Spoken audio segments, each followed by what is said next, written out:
بسم اللہ الرحمن الرحیم۔ ایسی جگہ سے مال کا مل جانا جہاں سے ملنے کا گمان نہ ہو۔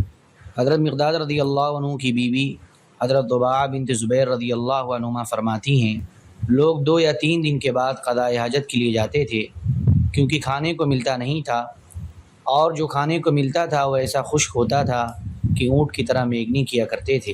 ایک دن حضرت مقداد رضی اللہ عنہ قضاء حاجت کے لیے گئے۔ بقیع الغرقد میں ججبہ مقام میں ایک بے آباد جگہ قضاء حاجت کے لیے بیٹھ گئے۔ اتنے میں ایک بڑا سا چوہا 1 دینار اپنے بل میں سے باہر لایا اور ان کے سامنے رکھ کر اپنے بل میں چلا گیا، اور ایک دینار لاتا رہا یہاں تک کہ 17 دینار ہو گئے۔ حضرت مقداد رضی اللہ عنہ 17 دینار لے کر حضور اقدس صلی اللہ علیہ وسلم کی خدمت میں حاضر ہوئے اور سارا واقعہ عرض کیا۔ حضور نے پوچھا، کیا تم نے اپنا ہاتھ بل میں داخل کیا تھا؟ حضرت مقداد رضی اللہ عنہ نے کہا، نہیں، اس ذات کی قسم جس نے آپ کو حق دے کر بھیجا ہے۔ حضور صلی اللہ علیہ وسلم نے فرمایا، چونکہ یہ دینار تم نے اپنی محنت سے حاصل نہیں کیے ہیں بلکہ اللہ نے اپنی قدرت سے غیبی خزانے سے دیے ہیں، اس لیے ان دیناروں میں خمس دینا تم پر لازم نہیں آتا۔ اللہ تمہیں ان دیناروں میں برکت عطا فرمائے۔ حضرت ضباع کہتی ہیں، اللہ نے ان دیناروں میں بہت برکت عطا فرمائی اور وہ اس وقت ختم ہوئے جب میں نے حضرت مقداد رضی اللہ عنہ کے گھر میں چاندی کے درہموں کی بوریاں دیکھی۔ حضرت صاحب بن اقرا رضی اللہ عنہ کو حضرت عمر رضی اللہ عنہ نے مدائن کا گورنر بنایا۔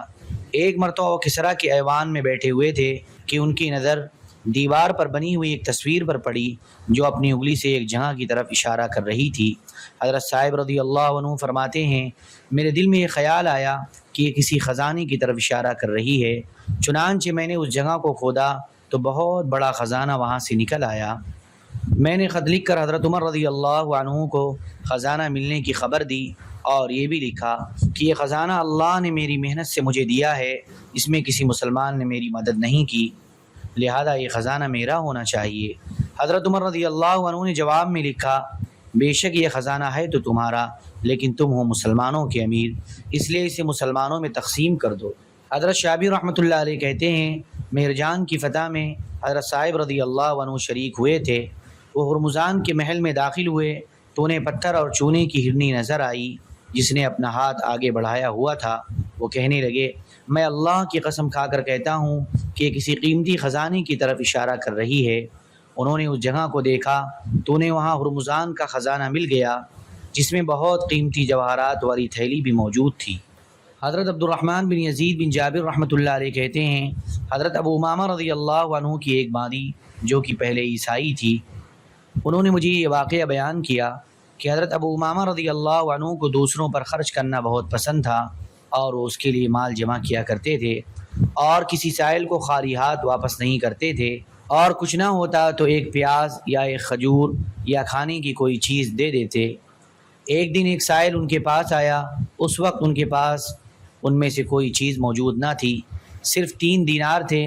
اس سائل نے مانگا تو 1 دینار اسے دے دیا، پھر دوسرا آیا تو 1 دینار اسے دے دیا، پھر تیسرا آیا تو 1 اسے دے دیا۔ جب تینوں دے دیے تو مجھے غصہ آیا، میں نے کہا، آپ نے ہمارے لیے کچھ بھی نہیں چھوڑا۔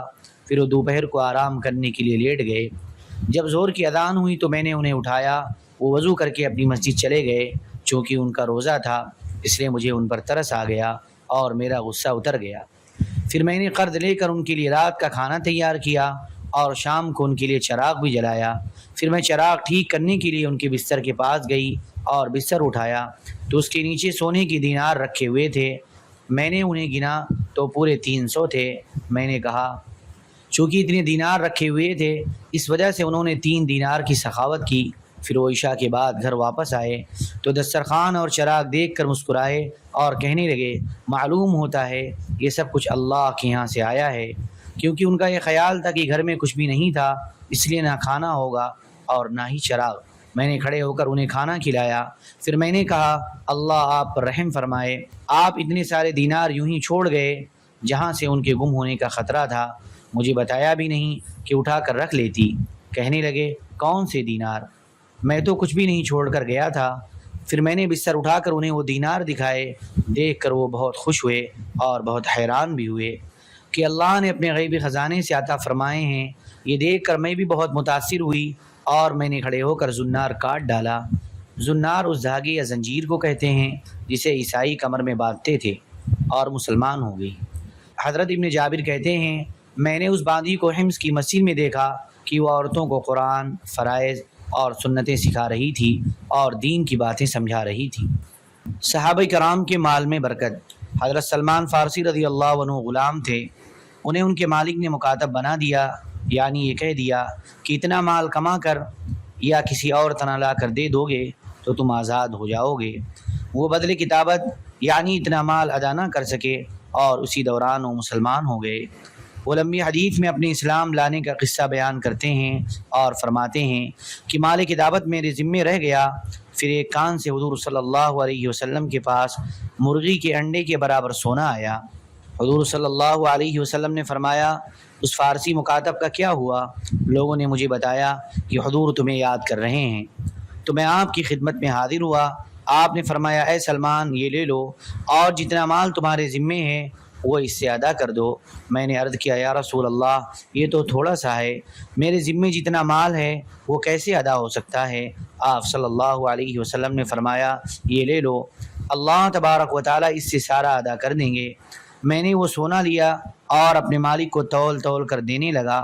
اس ذات کی قسم جس کے قبضے میں سلمان کی جان ہے، 40 عقیہ میرے ذمے تھے، وہ سارے کے سارے اس سے ادا ہو گئے اور میں آزاد ہو گیا۔